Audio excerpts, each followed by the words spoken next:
Hey everyone, I want to start this video out with a trigger warning. I am going to be discussing rape culture and sexual assault / sexual trauma. So today, while I was on my lunch break at work, I saw that there was a post from Markus Prime. If you don't know who that is, he's an artist, he does comics, and I follow him mostly because his comics are inclusive and he talks a lot about protecting women and supporting female artists. So I clicked the post, and it's actually an apology letter where he talks about his unsolicited and unwanted sexual advances to multiple women, but he specifically names Uzumaki Gallery as one of the women. I unfollow him because I've decided that I don't support abusers. I made this decision a while ago because I spoke up about someone victimizing me, and people wanted to remain neutral, whatever that means. They didn't want to call out the abuser. So I decided, you know what? Moving forward, will not support abusers. After I unfollowed him, I went to her page just out of curiosity. And when I got there, I noticed other women were discussing the same type of behavior that they experienced from this man. But I also noticed another woman in the victim's comment section attacking the victim. She was defending the attacker and attacking the victim. And she was saying stuff like, it's not that big a deal. Why are you blowing out of proportion? All he did was send some pics. That's not even sexual assault. So I wanted to just do this video real quick, okay? Come here. Sexual assault is not just sexual penetration. Say it with me. Sexual assault is not just sexual penetration. I didn't look this up in the dictionary, so we're just going to go with my definition. Sexual assault to me is anytime someone feels like they have privilege or rights to someone else's sexual space. Anytime someone uses power or influence to force themselves into someone else's sexual space, that is an assault that is traumatizing. So therefore, it's sexual assault and sexual trauma, okay? We need to stop using our own experiences to paint someone else's experience. Just because something is not traumatic to you doesn't mean it's not traumatic to someone else. If catcalling doesn't bother you, that doesn't mean it's not traumatic.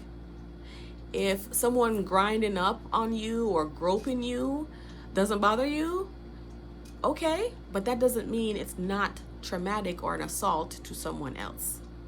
We don't know what other people have gone through, what other people are dealing with, so therefore we can't determine how they should react to a situation. How we know that something is traumatic is by the person saying it's traumatic, because they're the ones that had to deal with it. So please, ladies and gentlemen, and anyone in between, don't go to people's pages and tell them what is traumatic to them. That's not your place. Just for a little bit of backstory, from what I gathered, this woman is an artist. She wrote to Markus to commission him, to ask him to do a drawing, and he responded with his junk in a professional setting.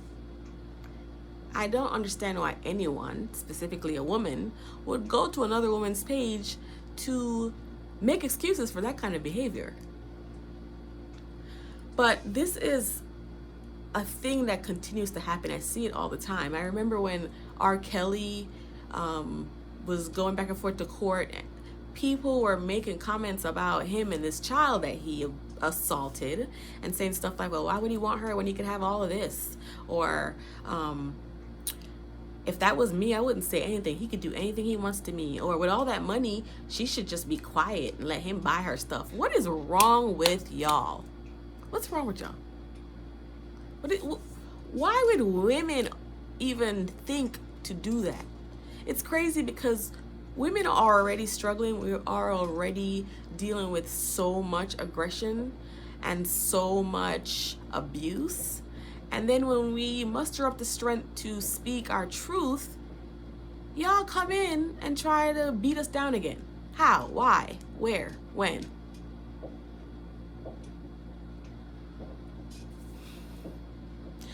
This man made this post, threw up a quick little I apologize, turned off the comments, and then vanished. And who's left to deal with it? His victim. She's left to having to defend herself against people coming in and asking, when did this happen, and why did this happen, and why are you saying it? Believe victims. Protect victims. Listen to victims. Don't go and re-victimize victims. What is wrong with y'all? Why do I have to say a video explaining this? And by the way, for anyone who's about to come in my comments and say, well, he apologized, don't you believe in change? Yes, I do believe in growth, and I do believe in change.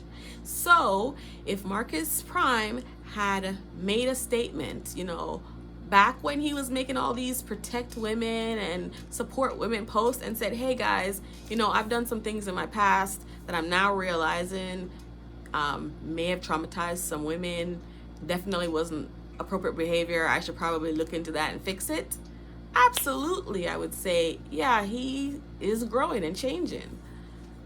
But what he did was wait until someone called him out, throw up a comment, a post saying he's sorry, and then vanish, turn off the comments so no one can say anything, and just disappear. He's not standing in his truth. He's not accepting responsibility and dealing with it.